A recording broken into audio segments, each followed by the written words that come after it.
이는 너희로 온전하고 구비하여 조금도 부족함이 없게 하려 함이라. 아멘. 이 시간 가운데 나오신 모든 성도님들 진심으로 환영합니다. 오늘 드려지는 이 예배 가운데 하나님께 주시는 그 말씀을 통하여서 주님께서 우리에게 주시는 그 하나님의 뜻을 깨닫는 귀한 은혜의 시간 되길 진심으로 기도합니다. 성도 여러분, 이러한 말을 한번 들어보신 적이 있으십니까? 갓생 살기. 되게 생소한 말이실 텐데요. 2022년도부터 지금에 이르기까지 수많은 20대, 30대 청년들이 원하는 새로운 삶의 형태가 갓생입니다. 이 갓생이라는 단어는 영어로 갓과 인생이 합쳐진 신조어로 직역하면 이렇게 지역할 수 있겠죠. 신처럼 사는 삶. 사실 신처럼 살고 싶다는 마음을 담아서 표현하는 단어인 것 같습니다. 그래서 이 청년들이 자신의 하루를 완벽하게 채워가고 싶은 그 청춘들의 열망을 담고 있는 단어가 바로 이 갓생입니다. 그래서 SNS에 들어가면 갓생 살기 뭐 이렇게 해가지고 다양한 프로젝트를 자기들끼리 진행하고 있는 모습을 보여주고 있습니다. 그래서 이 갓생이라는 단어는 하루하루 계획을 세워서 실천하는 삶, 누가 봐도 부지런하고 자신을 위해 완벽한 하루를 보내는 것을 의미하고 있는 단어인 것이죠. 아침에 일찍 일어나기, 일어나자마자 이불 정리하기, 운동 꾸준히 하기, 하루에 매일매일 영어 단어 10개씩 외우기, 또는 영어 원서 읽기 등등 수많은 청춘들은 지금도 SNS를 통해서 자신의 하루 계획을 담은 체크리스트를 올리고 그것을 실천하며 살아가는 삶을 서로 공유하고 그것을 보면서 서로 칭찬하고 하루를 열심히 산 자신을 위로하는 글들을 지금도 올리고 있고, 이러한 글들을 SNS상에서 어렵지 않게 찾아볼 수가 있게 되는 것이죠. 2022년도부터 많은 사람들이 외치고 있는 이 갓생이라는 단어는요, 말은 생소하게 느껴질 수도 있지만 2020년도에는 업글 인간이라는 신조어를 통해서 매 순간 업그레이드하고 싶어하는 그 마음을 담아서 그렇게 표현을 했었고요. 그 이전에는 우리가 잘 알고 있는 자기관리, 그 자기관리라는 단어를 통해서 그 표현되는 삶의 방식이 존재했던 것 같습니다. 사실 이 모든 것들을 바라봤을 때 그 시대의 젊은이들에 맞게 말만 변화되고 있을 뿐 실상 사람은 언제나 똑같은 가치를 추구하고 있는 것 같습니다. 무언가에서 벗어나 자기 관리를 통해서, 또는 업글 인간이 되어서, 또는 현생을 갓생으로 살아가고 싶어하는 그 가치를 추구하고 있는 것이죠. 결국 이 모든 단어들은 무언가에서 벗어나 완전함과 온전함 속에 거하고 싶어하는 그 인간의 가치 추구를 대변하는 말이 된 것 같습니다. 그리고 이 무언가는 바로 탈진으로 찾아오는 무기력함을 벗어나고 싶어하는 것이죠. 결국 갓생을 살고 싶다고 말을 하는 것은 탈진으로 인한 무기력함, 번아웃에서 벗어나고 싶어하는 것이고, 궁극적으로 이야기하자면 그 번아웃을 만들어내는 심리적인 불안과 초조, 강박에서 벗어나고 싶어한다는 것입니다. 코로나19와 경제적인 침체로 취업은 점차 어려워지고 SNS로 살펴보는 다른 사람의 삶은 나의 삶과 비교했을 때 나를 너무 초라하게 만드는 것이죠. 불확실한 미래와 현실의 장애물들 앞에 선 청춘들은 어느 순간 작지만 확실한 것들을 하루하루 채워가며 그래도 괜찮다라는 위로를 받고 싶은 것일지도 모르겠습니다. 그래서 그들은 갓생을 살고 있다 표현하지 않고 매 순간 이렇게 표현합니다. 갓생을 살아가고 싶다, 이렇게 말을 하고 있는 것이죠. 결국 부지런하고 완벽해 보이는 그들의 일상은 역설적으로 수많은 인생의 시련들 앞에서 정답을 찾지 못한 채 아등바등 안간힘을 쏟고 있는 인간의 연약함을 보여주고 있는지도 모르겠습니다. 사실 그런데 이러한 상황들은 비단 청춘들만이 겪는 문제들은 아니죠. 이 세상을 살아가고 있는 모두는 매 순간 자신의 삶 앞에 주어지는 그 시험과 시련들을 통과하기 위해서 안간힘을 쏟으며 살아갑니다. 이러한 시험들은 다양한 모습들로 우리를 찾아오게 되죠. 마치 장애물 달리기 앞에 선 그 선수의 모습처럼 내 앞에 주어진 시험들을 통과하기 위한 모습으로 찾아오기도 하고, 예상치 못하게 찾아온 가스비 인상과 전기세 인상 속에서 이러한 경제적 시련을 직격으로 맞아 당장 해결할 수 없는 압박을 견뎌내기 위한 모습이 될 수도 있습니다. 또한 신앙인으로 세상을 살아가며 세상 속에서 겪는 그 믿음의 시험 또한 우리가 그리스도인으로 살아가며 겪게 되는 것이죠. 마치 머나먼 망망대해 안에서 빠져 허우적거리고 있는 나의 생명을 건져줄 동아줄을 찾고자 하는 것입니다. 청춘들은 갓생이라는 깨어지지 않을 그 파라다이스를 찾아 헤매는 그 모습이 남의 일처럼 여겨지지 않는 것이 그러한 현실을 살아가고 있다는 증거가 되는 것 같습니다. 이러한 시험과 시련들 앞에선 인간은 이 모든 것들을 해결할 수 있는 인생의 묘수를 찾고자 하죠. 다시 이야기하면 이러한 인생의 묘수가 나의 삶 가운데 빠르고 정확하게 펼쳐지길 기도합니다. 1분 1초가 어렵고 고통스러운 시간들 속에서 버티림조차 없는 그 순간을 벗어날 수가 없으니 눈앞에 보이는 무언가, 내가 성취할 수 있는 결과들을 내 손에 쥐는 것으로 내 안에 해결되지 않는 좌절감과 한계에서 눈을 돌리기 원하는 것이죠. 내가 가야 하는 목적지가 어디인지도 모른 채 길 위에서 헤매고 있는 것입니다. 이러한 시련과 시험 속에서 살아가는 우리들에게 있어서 오늘 우리가 읽은 말씀은 어쩌면 폭력적으로 들릴지도 모르겠습니다. 마치 기뻐할 수 없는 상황 속에서 시험을 기뻐하며 인내해야 한다고 말하는 것처럼 들리는 것이죠. 마치 연인 관계에서 위로를 받고 싶어하는 그 상대방의 감정은 무시한 채 정답만 말하는 그 눈치 없는 연인의 말처럼 한 귀로 듣고 한 귀로 흘려보내고 싶은 말처럼 들릴지도 모르겠습니다.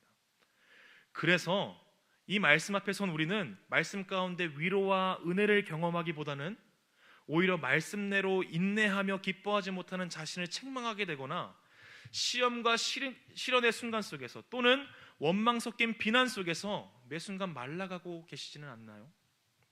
그렇게 믿음의 이상과 그렇지 못한 현실 속에서 헤매고 있다면 오늘 사도 야고보를 통해서 우리에게 말씀하시는 그 하나님의 사랑과 위로의 음성을 듣고 돌아가는 귀한 은혜의 시간이 되길 진심으로 기도합니다.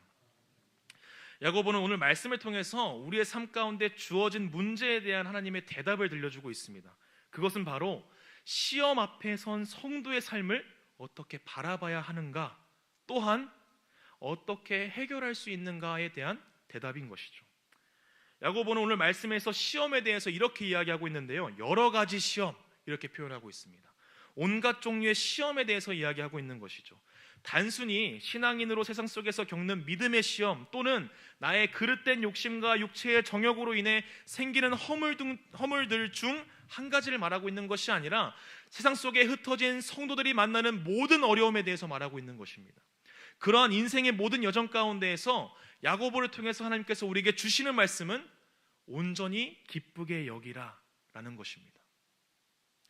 여기서 우리가 자칫 오해하기 쉬운 것은 이 온전히로 해석된 이 파산이라는 헬라어가 완전한, 완벽한이라는 뜻으로 해석되어서 온갖 종류의 시험이 다가올 때 기쁨이 내 마음속에 생겨나지 않더라도 부족한 듯이 기뻐하지 말고 억지로라도 완벽하게 기뻐하라 라는 이런 명령으로 받아들일 수도 있습니다. 그러나 사실 이 말씀의 의미는 어떤 시험이 다가오더라도 그 시험을 모든 기쁨으로 여길 수 있는 이유가 있다고 말하고 있는 것입니다.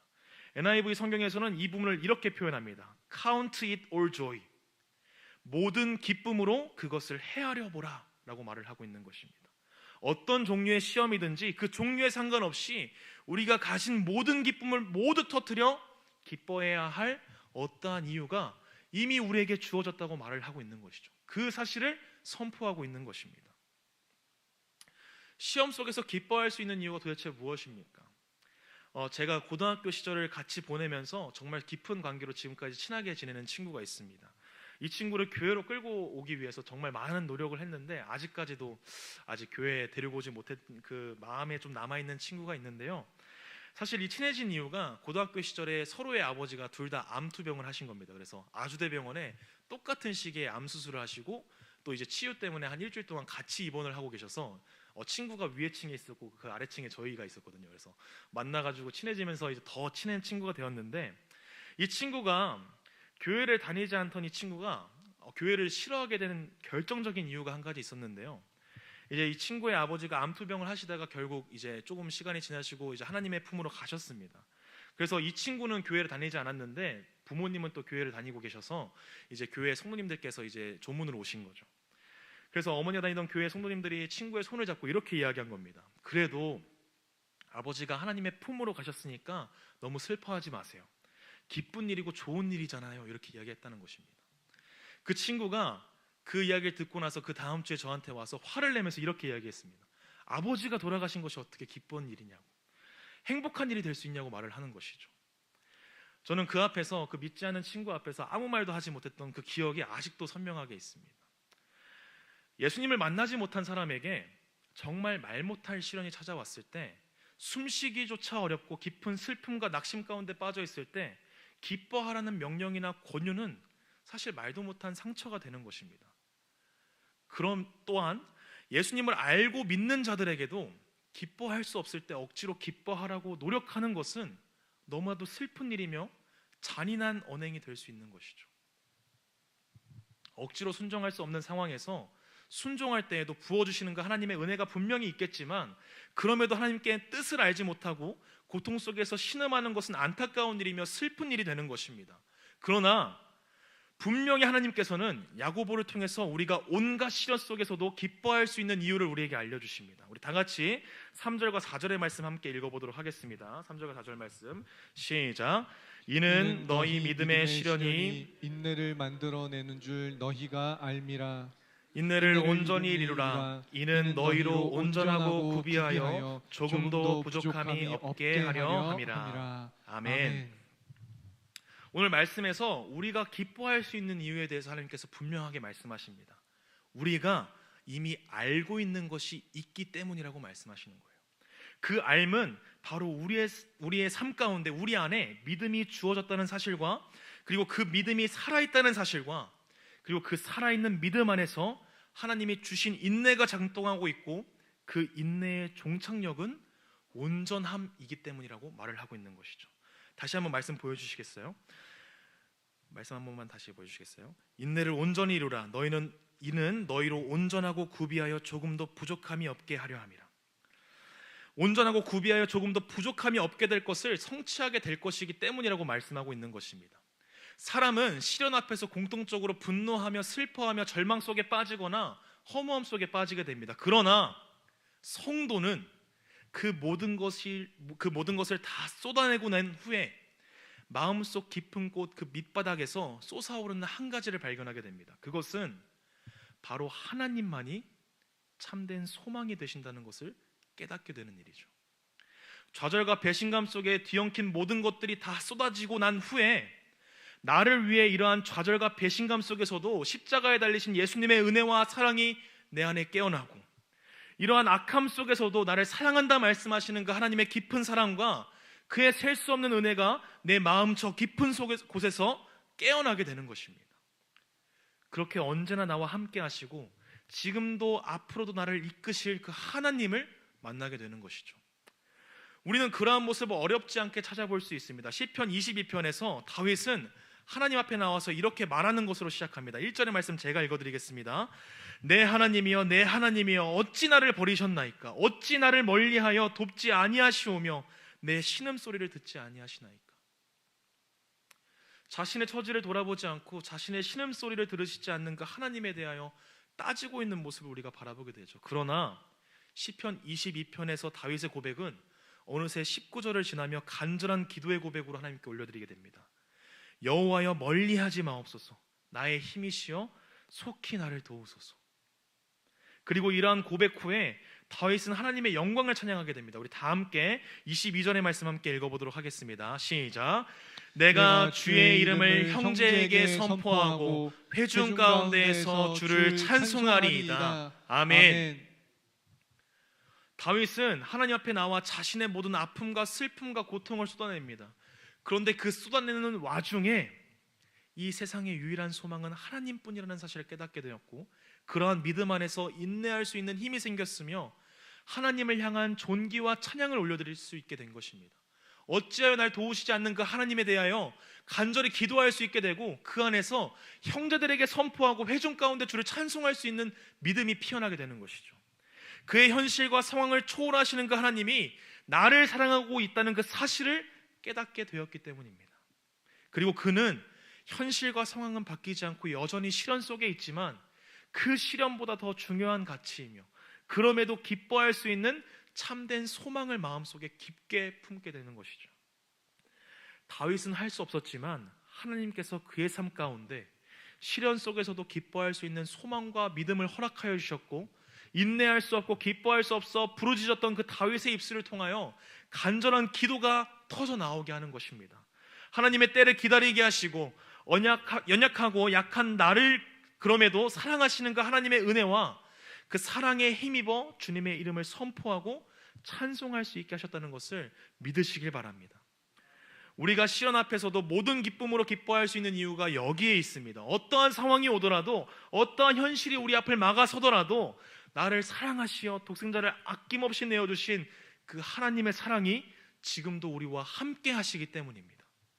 악독한 말과 저주의 말로 입술에 죄를 범하는 우리를 그럼에도 사랑하시어 자격 없는 우리를 하나님의 완전한 기준에 맞추어 온전하고 구비하여 조금도 부족함이 없게 하시는 그 놀라운 은혜가 우리 안에 있기 때문입니다. 오늘 우리는 이 말씀 앞에서 하나님의 주어진 그 사랑의 음성을 통하여서 이러한 결론 앞에 서게 됩니다. 하나님이 나와 같이 연약하고 약한 자를 위하여 온전함을 예비하심으로 세상에 줄 수 없는 큰 기쁨이 이미 우리에게 주어졌다는 사실입니다. 고난과 시련은 우리에게 이러한 큰 기쁨이 이미 주어져 있다는 사실을 잊게 하고 나의 삶의 완전한 목적지와 그 길을 함께 동행하며 견뎌낼 수 있는 힘을 주시는 그 하나님이 나의 소망이 된다는 사실을 잊게 하여 세상 가운데 가난한 자로 채울 수 없는 갈증과 목마름을 느끼게 하지만 오늘 이 시간 하나님의 음성을 통하여 우리가 알고 있는 그 참된 진리와 소망을 굳게 붙잡으시기를 진심으로 소망합니다. 그리고 어떠한 순간 속에서도 큰 기쁨으로 기뻐할 수 있기를 진심으로 기도합니다. 세상은 불확실한 현실 속에서 나를 붙잡아두고 나를 뒤흔들어 세상의 파도 속에 나를 파묻으려 하여도 이 말씀 앞에 선 우리는 세상에 흩어져 빛과 소금의 역할을 감당하며 참된 복음의 전달자로 살아가며 우리 안에 믿음을 심으시고 그 믿음으로 인하여 인내할 수 있는 힘을 주시고 그 참된 소망을 품게 하시는 하나님으로 완전한 삶, 만족한 삶 살게 하실 줄 믿습니다. 결국 시련과 시험 앞에서 낙심하며 슬퍼하거나 모든 것을 기쁨으로 기뻐할 수 있는 것의 차이는 단 한 가지입니다. 우리가 누구를 바라보고 있는가에 대한 문제인 것입니다. 하나님께서 자신의 백성들이 무엇을 입을까 먹을까가 아니라 하나님께서는 자신의 백성들이 어떠한 자로 세워져 가는 것을 더 중요하게 생각하십니다. 이스라엘 백성을 온전한 하나님의 백성으로 만들어 가시기 위해 광야의 모든 길을 함께 하시며 구름 기둥과 불 기둥으로 하늘에서 만나와 메추라기로 바위에서 생수의 강을 내시며 바다가 한가운데 길을 내시는 그 하나님이 우리의 아버지 되심을 믿으시며 지금 겪고 있는 그 시험과 시련의 한순간에서 오직 주님만 바라보며 굳건한 소망으로 모든 기쁨으로 온전히 기뻐하는 수원 북부교회의 모든 성도님들 되시기를 진심으로 기도합니다. 이 시간 우리 결단하며 348장 우리